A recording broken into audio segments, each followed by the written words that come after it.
Vous écoutez RMC. RMC 6h-9h. Bourdin Direct. Allez, il est 6h43. Merci, vous êtes avec nous, nous sommes avec vous, nous continuons. Voilà, un sujet, je ne le lâcherai pas. Les personnes âgées isolées, qui sont seules. Hugues Vidor est directeur général de la fondation ADEDOM, Fédération d'employeurs du secteur de l'aide et des soins à domicile. Hugues Vidor, bonjour. Allô ? Eh ben, dites-moi, mais qu'est-ce qui m'arrive ce matin ? Allô ? Allô ? Ah, bah vous êtes là, Hugues Vidor. Vous Bonjour, êtes là. M. Bourdin. Oui, bonjour, Hugues là. Vidor. Merci d'être avec nous. Alors, Olivier Véran, le ministre de la Santé. Moi, j'aime bien que les choses suivent quand on fait des promesses. Olivier Véran, le ministre de la Santé, a promis un numéro vert. Où est-ce qu'on en est avec cette affaire de numéro vert ? Écoutez, on est en attente là-dessus. On trouve l'initiative intéressante. C'est effectivement bien de pouvoir mobiliser toute une série d'acteurs auprès des personnes âgées. Oui. Oui, mais Hugues Vidor, vous ne voyez rien venir. Ce numéro vert, écoutez, on l'attend. J'espère qu'il va arriver aujourd'hui. Bon, il n'y a pas que le numéro vert. Non, il n'y a pas que le numéro vert. Mais vous avez vu, Olivier Véran nous expliquer qu'il y avait 1 300 000 personnes âgées isolées chez elles, fragiles physiquement et fragiles psychologiquement, évidemment. 1 900 000, 1 million, 1 million 2, 1 million 3. Bon, peu importe le nombre, elles sont extrêmement nombreuses. Il faut les aider. Pour les aider, il ne faut pas les oublier. Et pour ne pas les oublier, il faut prendre de leurs nouvelles.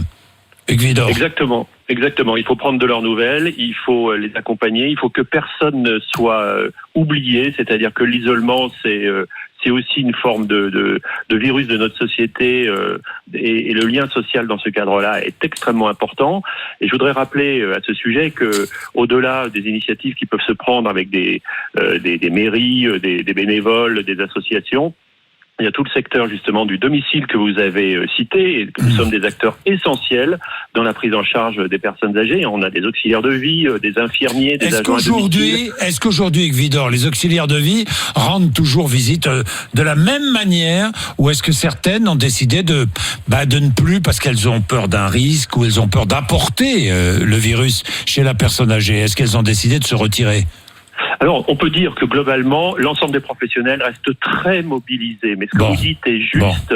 Ce que vous dites est juste, et c'est pour cela que on constate ici et là, sur les territoires, une pénurie de masques et une pénurie de protection individuelle qui sont essentielles, notamment quand il y a des retours d'hospitalisation, parce que nous faisons des actes essentiels. Vous l'avez dit, c'est-à-dire se lever, se coucher, accompagner la personne âgée.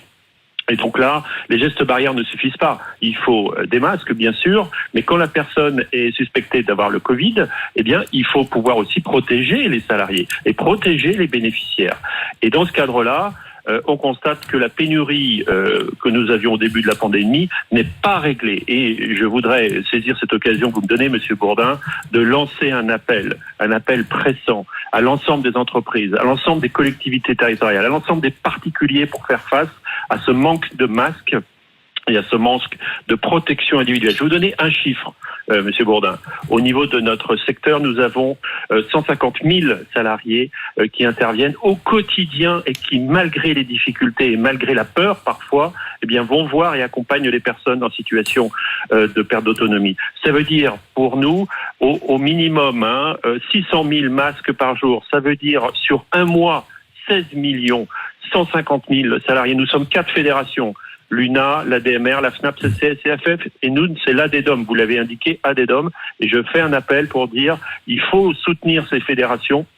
Et vous pouvez, à travers un mail, nous donner vos promesses de dons, notamment en masques, c'est surtout ça, en masques, en blouse, en surblouse, en équipement. Je vous donne notre contact @adedom.fr pour nous indiquer comment vous pouvez nous aider et pour nous donner ces fournitures. C'est essentiel, Monsieur Bourdin, parce que la chaîne de solidarité, la chaîne de soins, elle passe par là. Et quand on parle des personnes isolées, c'est des personnes isolées parce que justement, il n'y a plus cette possibilité d'avoir des protections à la hauteur des enjeux, qu'aujourd'hui l'État n'est pas en situation de nous fournir partout, même s'il fait des efforts. C'est pas encore le cas, et donc il faut donner à voir. Je vais vous donner encore un chiffre, Monsieur Bourdin, si vous me le permettez. Nous avons 20 000 sorties d'hospitalisation depuis le début de la crise sanitaire. 20 000. Où est-ce qu'ils vont, Monsieur Bourdin, les personnes qui sont sorties d'hospitalisation ? eh bien, ils rentrent chez eux. Et qu'est-ce qui se passe chez eux? Il faut que nous soyons équipés comme les professionnels de santé. Il n'y a pas de raison que les professionnels du domicile ne soient pas équipés comme les professionnels de santé dès lors qu'il y a un Covid avéré. Ce n'est pas possible. Et ce n'est pas possible de ne pas avoir suffisamment de masques aujourd'hui. Ce n'est pas acceptable. Eh bien, merci pour cet appel, Luc Widor. Je suis content de vous avoir prêté l'antenne. Pour cela, c'est notre rôle. Il est 6h48. J'espère que vous allez être entendus. Je n'oublie pas ces personnes âgées, parce que je n'oublie pas non plus les familles de ces personnes âgées qui sont loin et qui s'inquiètent pour leur père, leur mère, qui se retrouvent seuls à la maison.